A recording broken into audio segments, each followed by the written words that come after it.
সব সময় নিজের লতা পাতা, নরম ঘাস আর ফুল দিয়ে নিজের পোশাক বানাতো। তার তৈরি পোশাকগুলো ছিল এত সুন্দর যেন প্রকৃতি তাকে সাজিয়ে দিয়েছে। একদিন জঙ্গলের পথ হারিয়ে ফেলে আরিফ। অনেকক্ষণ ঘোরাঘুরির পর সে ক্লান্ত হয়ে বসে পড়ে। ঠিক তখনই সে দেখতে পায় মায়াকে সবুজ লতার পোশাকে দাঁড়িয়ে আছে, যেন জঙ্গলে এক অংশ তার নিজের মধ্যে। আরিফ তখন বিস্মিত হয়ে বলে, তুমি কে? তোমাকে তো মনে হচ্ছে এই জঙ্গলেরই কোনো পরী।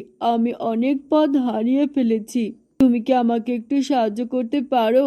মায়া তখন শান্ত গলায় উত্তর দেয়, আমি মায়া, আমি এই জঙ্গলেরই মেয়ে। ভয় পেও না, আমি তোমাকে পথ দেখিয়ে দেব। কিন্তু তোমার চোখে এত ভয় কেন? মানুষ কি সবসময় এমনই ভয় নিয়ে বাঁচে? এই প্রশ্ন শুনে আরিফ একটু থমকে যায়। তারপর ধীরে ধীরে তাদের কথা শুরু হয়। কয়েকদিনের পরিচয়ে তারা একে অপরকে অনেকটাই বুঝতে শেখে। শেষ পর্যন্ত ভালোবাসা তাদের এক করে দেয়। মায়া বন ছেড়ে মানুষের জীবনে পা রাখে।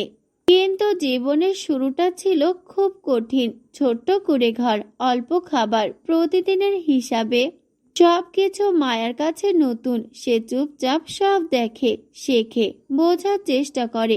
এক রাতে মাটির চুলার পাশে বসে মায়া দীর্ঘশ্বাস ফেলে।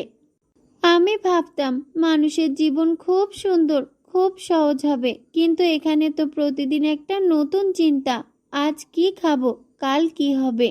এই ভাবনাগুলো মাথা থেকে সরিয়ে না মানুষ কিছু করতে পারে। আমি কি পারবো এই সংসারের জন্য কিছু করতে? হাসিনা বেগম, মায়ার শাশুড়ি, তখন মায়ার পাশে আর মাথায় হাত রেখে বলেন, মারে, সংসার মানেই লড়াই, কিন্তু এই লড়াইটাই মানুষের শক্ত করে। তুমি যদি মন থেকে চাও তুমি অবশ্যই পারবে, শুধু নিজের উপর বিশ্বাস রাখো। আরিফও তখন পাশে এসে মায়ের দিকে তাকিয়ে বলে, শোনো মায়া, তুমি একা নও। আমরা তিনজন একসাথে আছি। হয়তো আমাদের কাছে অনেক কিছু নেই, কিন্তু আমাদের বিশ্বাস আছে। তুমি যদি কিছু করতে চাও, আমি সবসময় তোমার পাশে থাকবো, যাই হোক না কেন। এই কথাগুলো মায়ার মনে সাহস যোগায়। সেই রাতে আকাশের দিকে তাকিয়ে মায়া হঠাৎ তার পুরাতন দিনের কথা মনে করে, কিভাবে সে ঘাস আর লতা দিয়ে সুন্দর পোশাক বানাতো। মায়া তখন নিজের মনে বলে, আমি তো কিছু পারি, আমি তো লতা পাতা দিয়ে পোশাক বানাতে পারি। যদি আমি সেগুলো বানিয়ে মানুষকে দেখাই, যদি তারা পছন্দ করে। পরের দিন ভোরে সূর্য ওঠার আগেই মায়া বেরিয়ে পড়ে। মাঠ থেকে নরম ঘাস, লতা পাতা আর ছোট্ট ফুল সংগ্রহ করে। সে বাড়িতে ফিরে মন দিয়ে কাজ শুরু করে। প্রতিটা লতা সে যত্ন করে বোনে, প্রতিটা পাতা সে সাজায় ভালোবাসা দিয়ে। ঘন্টার পর ঘন্টা পরিশ্রমের পর তৈরি হয় এক অসাধারণ লেহেঙ্গা। সবুজ ঘাসের স্তরে স্তরে বোনা, ফুলের নকশায় সাজানো, যেন প্রকৃতির এক জীবন্ত শিল্পকর্ম। আরে ফিরে এসে দেখে অবাক হয়ে যায় আর বিস্ময়ে বলে, এটা তুমি কি বানিয়েছো? এটা তো শুধু একটা পোশাক না, এটা যেন একটা গল্প, একটা জাদু। আমি বিশ্বাসই করতে পারছি না যে এটা ঘাস দিয়ে বানানো। আরিফের প্রশংসা আর কথা শুনে মা একটু লাজুক হাসি দিয়ে বলে, আমি জানি না মানুষ এটা পছন্দ করবে কিনা, কিন্তু আমি আমার সবটুকু দিয়ে এটা বানিয়েছি। তুমি কি মনে করো এটা বাজারে নেওয়া উচিত? আরিফ তখন দৃঢ় গলায় বলে, অবশ্যই, মানুষ এমন জিনিস আগে কখনোই দেখেনি। আমি বিশ্বাস করি এটা সবাই পছন্দ করবে, আর না করলে না করবে। তুমি চেষ্টা তো করো, আমরা তোমার পাশে আছি। হাসিনা বেগমও মুগ্ধ হয়ে যায়। তারপর বলেন, হ্যাঁ মা, তুমি এগিয়ে যাও, আমরা তোমার সাথে আছি। এই কাজটুকু তুমি শুধু নিজের জন্য রাখো না, এটা দিয়ে তুমি আমাদের জীবন বদলে দিতে পারো। চেষ্টা করে দেখো, ভয় পেও না। পরের দিন আরিফ সেই লেহেঙ্গা নিয়ে বাজারে যায়। প্রথমে সবাই অবাক হয়ে তাকিয়ে থাকে, কেউ কেউ হাসে, ঘাসের পোশাক, এটা আবার কেউ পরে নাকি? আবার কেউ কেউ বলে, এমন পোশাক আগে কখনোই দেখেনি, এটা এক অনন্য শিল্প। কিছুক্ষণের মধ্যে একজন মহিলা তাদের কাছে আসে। তার চোখ বড় হয়ে যায়। মহিলা তখন ধীরে ধীরে বলে, আরে এই পোশাকটা, এটা তো একেবারে অন্যরকম। এর মধ্যে একটা প্রাণ আছে। কে বানিয়েছে এটা? আমি তো এমন কিছুই খুঁজছিলাম যেটা খুব ইউনিক হবে।